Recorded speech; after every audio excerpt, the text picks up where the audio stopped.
Good morning Concrete Basics, good morning. Napakaganda. Pero parang maulan-ulan na may araw ngayong nung panahon nito. Tingnan nyo. Ayan o. Medyo makulimlim na may araw.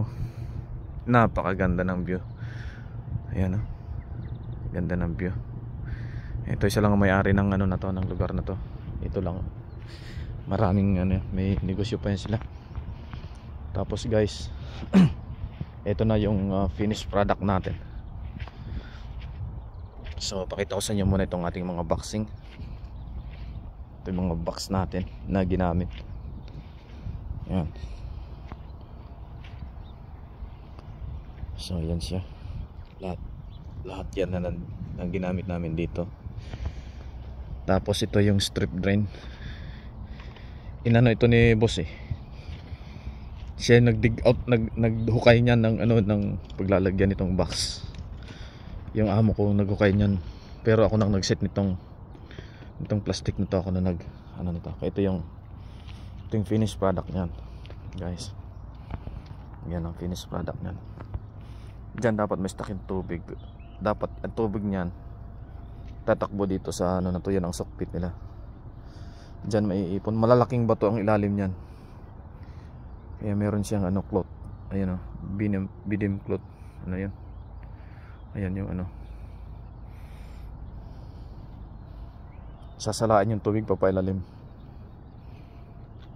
Tapos kung kailangan gamitin ng water pump pagtapon, diyan nila kukunin yun. Higupin yung yan. Yung tubig, tingnan nyo guys. Surprise ako, maganda palang pagka-layout ko dito. Tingnan mo yung mga yung paikot ganda ng ikot niya, no? Ganda ng pagkadali, no? Ayan, no? Ganda ng pagkadali, guys. Grabe. Ayan, no? Tapos ito kasi 300. Usually kasi pag mga ordinary na bahay lang, ang namin dito mga 200 lang ang ginagawa namin, mga hanggang dito lang yan. Hanggang dito lang yan. Pag ganito, 200.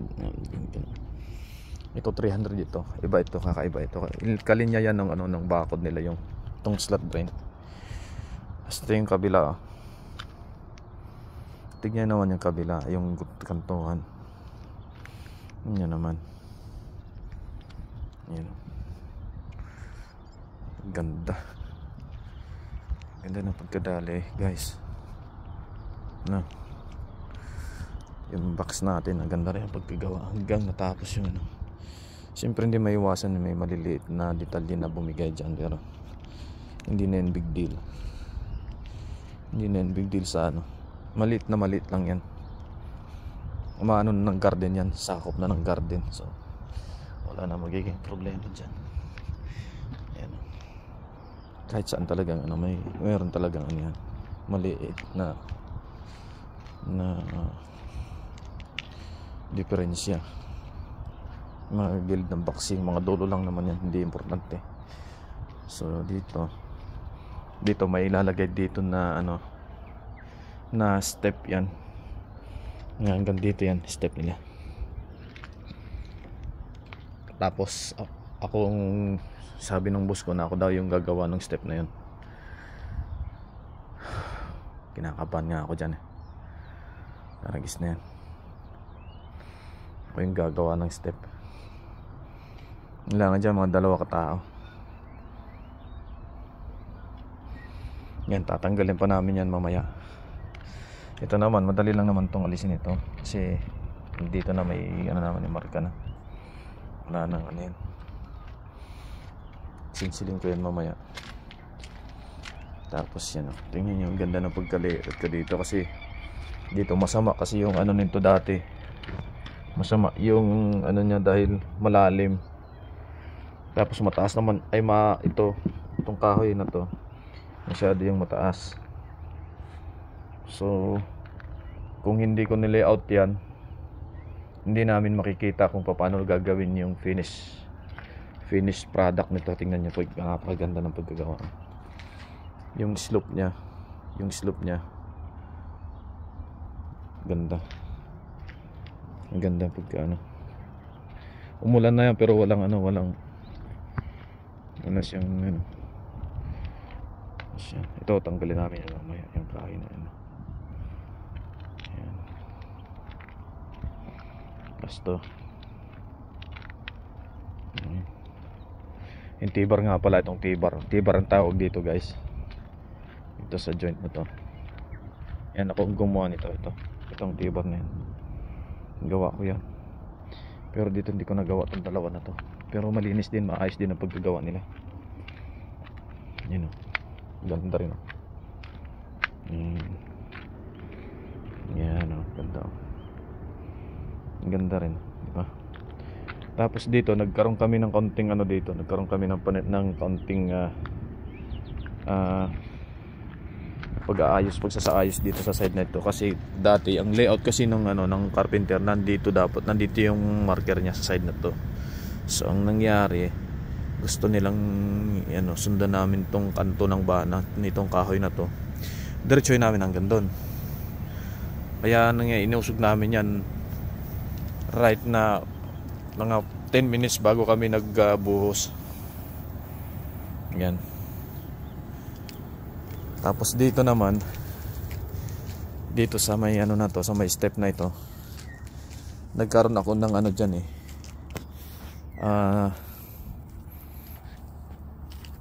itong side na to, dapat dito tayo nagbabase ng height para pantay yung pagtingin mo dito sa harapan. Kita mo yung ilalim ng kita mo yung ilalim ng kahoy na yan, diba? Halos pantay na pantay, diba? Kasi ang ginawa yan dati, ang ginawa ng unang nag-scratch siya dito. So nangyari, pagdating dito sa kanto na to, dahil flat na flat siya dun hanggang doon sa dulo doon, bumaba yan dyan, lumalim. So kung nakatayo ka dito at malalim yan tingin mo, pangit tignan yung konkreto. So ang ginawa ko dyan ay nag-top up ako ng konkreto dyan sa lugar na yan para pantayin dyan. Kasi dito wala nang problema, dito nasa gilid na ito ng nasa gilid na yan ng iyong konkreto. At dahil nakababa yan, sinundan natin yung nakababa doon sa side na yan, yung existing yan ang existing. So dito mag-iipon ang tubig niya sa gitnang yan. Pero ang karamihan nito, dito talagang takbo nito sa side na to. Kaya yan, ayusin pa nila yan. Napaganda rin talaga yung gawa nito. Tingnan mo, mga kanto, mga detalyado yung yun yung nilayout ko dati. Ayan. Diba? Ayan. Ganda, no? Ganda. Napakaganda, maganda pa yung pagka-expose niya. Hindi siya yung talagang wala pa yun, pa lang yan, hindi pa yun yung final product. Bali acid wash pa namin yan, tapos si-seal namin, acid wash at saka seal. Yan pa yung gagawin namin dito sa side, sa lugar na ito. So ngayon ang gagawin namin, tanggalin lang namin yung mga forma na yan, dadalhin pabalik sa yard. Yan, kasi yung mga gamit na yon kakarga namin sa truck. Ewan ko lang kung tuloy ang pag-acid ito ngayong araw na ito, pero dapat sana na-acid na ito ngayong araw na to. Ayan lang dapat pag-ingatan yung na to, kailangan mo alis to, itong mga ganito, kasi kakainin ng acid ito.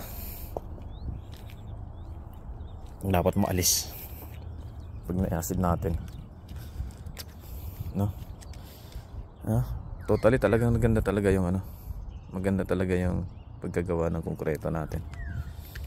Yan, tingnan nyo yung tubig nandoon sa side na yan, naiipon na, padiretso na dyan sa kanilang dito sa sampit. Sakto talaga yung natin guys, yung layout natin na dito magtatapon yung tubig.